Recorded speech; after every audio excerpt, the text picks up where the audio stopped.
I didn't have a dad in my house growing up. No man to run to, no strong arms to run to. And that pain followed me for a very long time, until over the years, I started to see it wasn't a man that I needed. It was God. All these father figures that I used to chase or look for, and every man that came around, it never clicked. It never clicked. So I could never get attached to a father figure, because the father that I needed was God. The father that I had was God.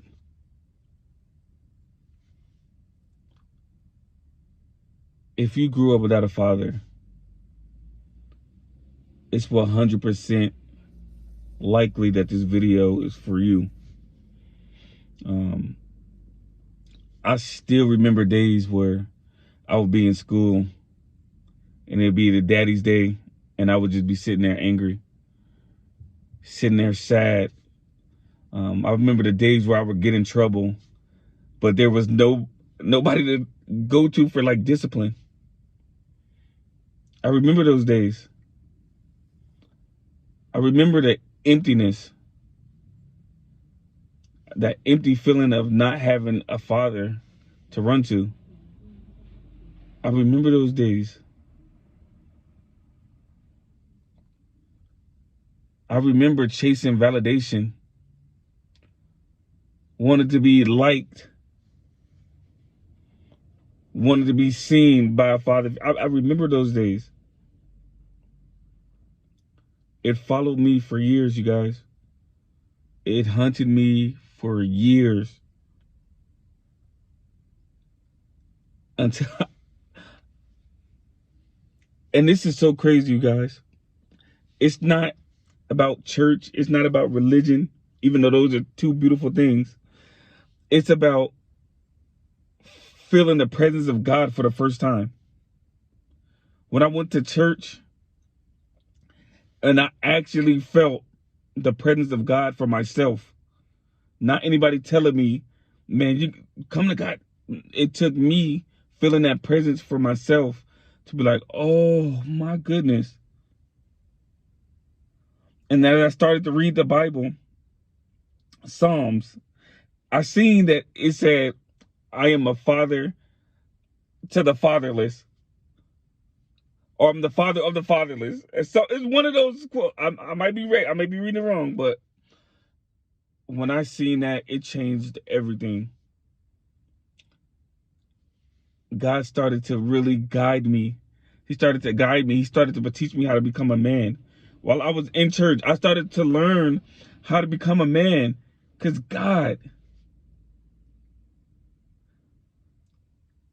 not realizing, you guys, you know how I said I grew up not having my father, so I just felt empty, not realizing, you guys, God has been there the whole entire time.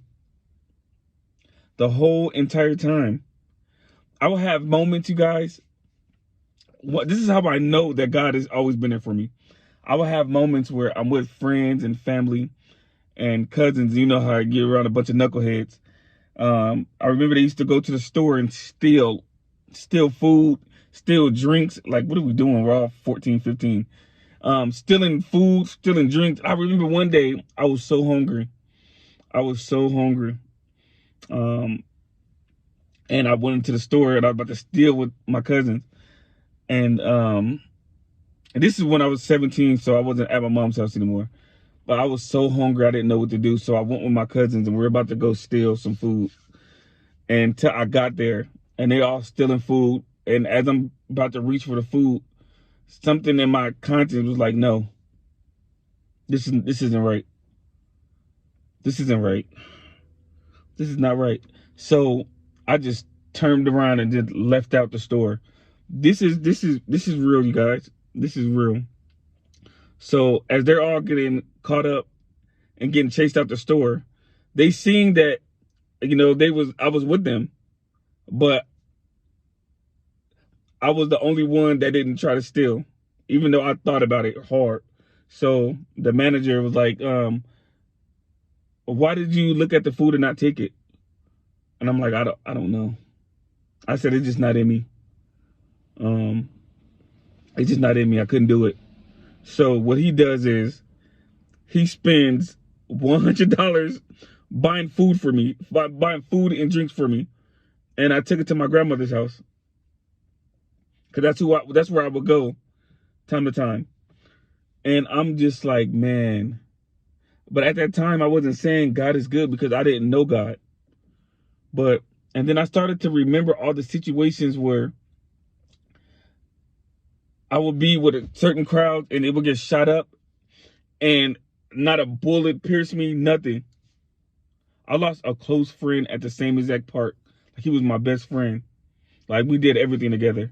At that same park, he begged me to come to. And I was just like, I just wasn't in the mood.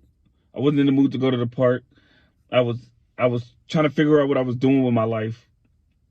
And I ended up going back to school and getting my diploma. But he begged me to come to this park.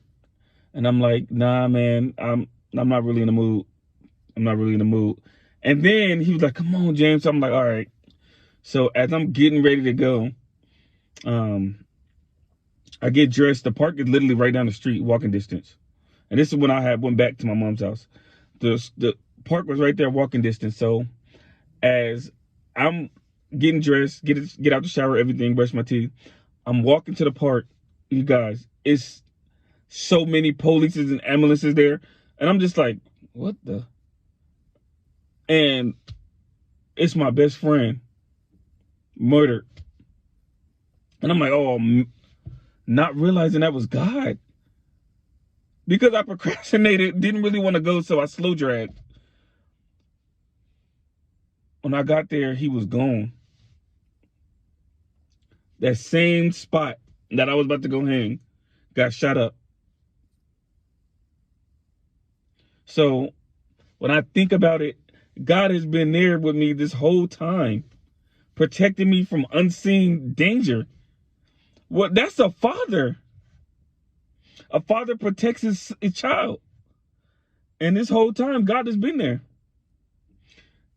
When I tell you, when I got in God's presence and I started to really just let my guard down and then like open him and let him into my heart, I started to break down, cry, because I started to think about everything that I just told you guys. I started to think about all that he saved me from, all that he shielded me from, all that he just protected me from so much. And it's just so crazy. I've been in house parties where the house party got shot up and I, not a scar, nothing. So God he's been my father this whole time. Y'all just can't tell me that God is not amazing, man. Man, I just feel so blessed. I feel so thankful to know that I have someone who loves me, who I know cares about me. God is real.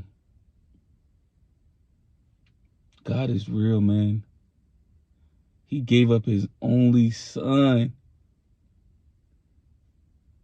His only son.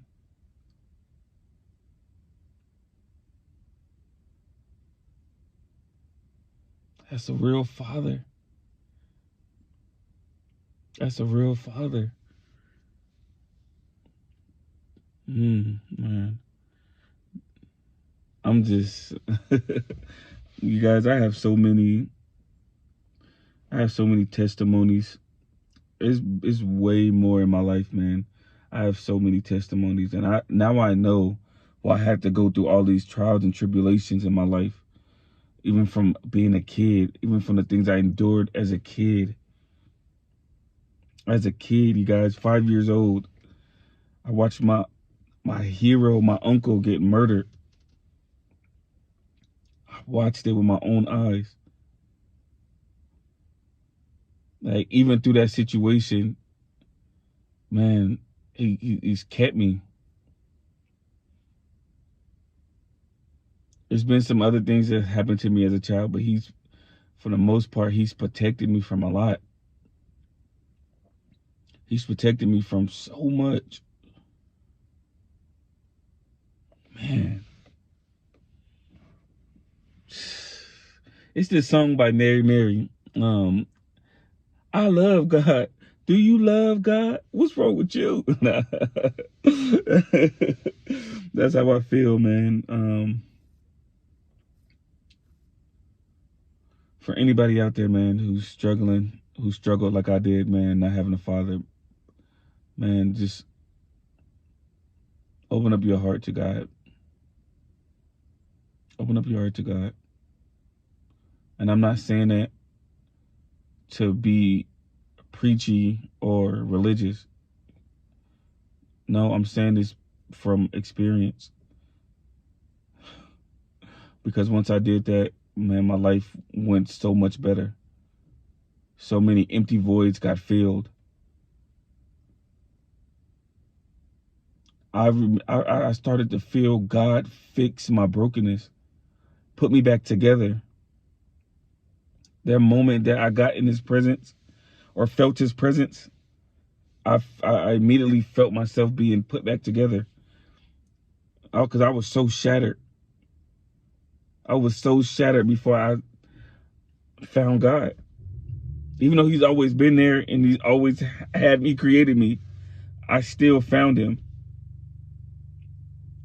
And he started to put me back together as he's doing the same thing again. As his son, I turned my back on him. I ran the other way. I didn't want to hear anything about God.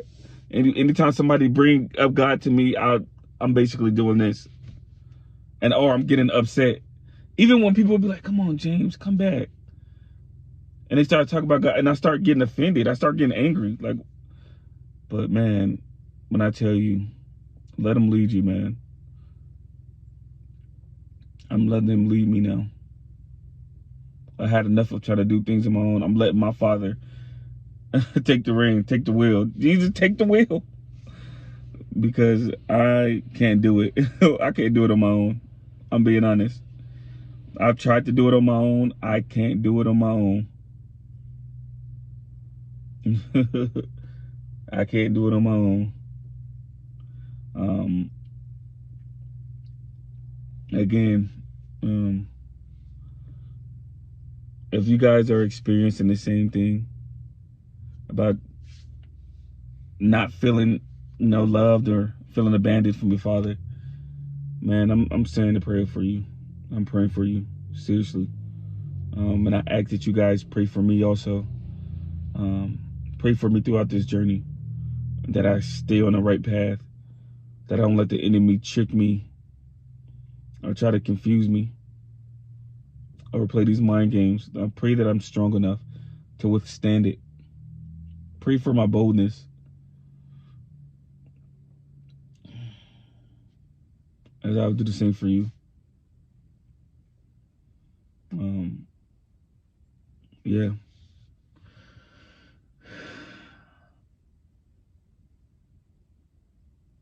I don't know. I'm sorry. I always take a pause and just think about life. I just think about life, and I just think about how good God is, man. But all right, you guys, stay strong. Comment on here. Comment. Make sure to comment. Make sure to share, like, subscribe. Yeah.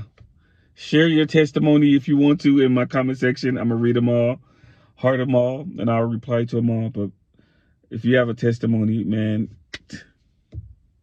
hit that comment section. Testimonies bless me, man. They make me feel good. I love hearing testimonies. So if you got one, make sure to put it in the comment section. All right, you guys. I love you guys. I'm out.